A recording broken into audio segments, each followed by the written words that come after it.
a background I represent with pride, but it hasn't always been easy to show. One thing a lot of people don't know about me is Spanish was my first language. However, because I was brought up in a population that was 89% different from me, I knew that English would have to be the language of my success.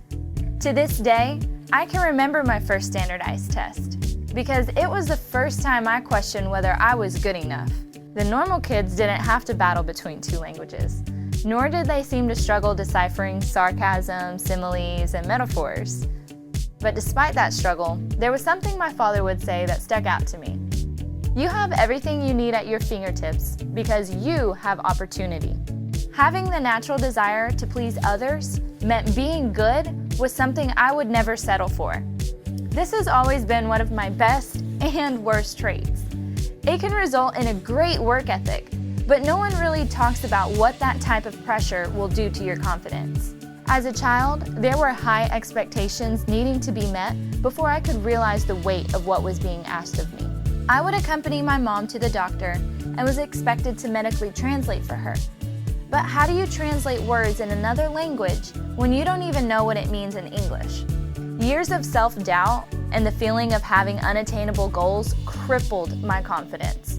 And it's funny to think how taking the class of one of the most intimidating instructors would be the place that fostered the most growth. Dr. Jeremy Bishop at West Georgia Technical College believed in me. He saw something in me that I couldn't see in myself. He saw worthiness and helped build the strongest and most confident version of myself.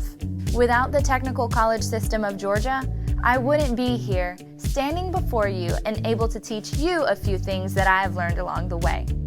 Feeling inadequate doesn't mean you can't achieve success.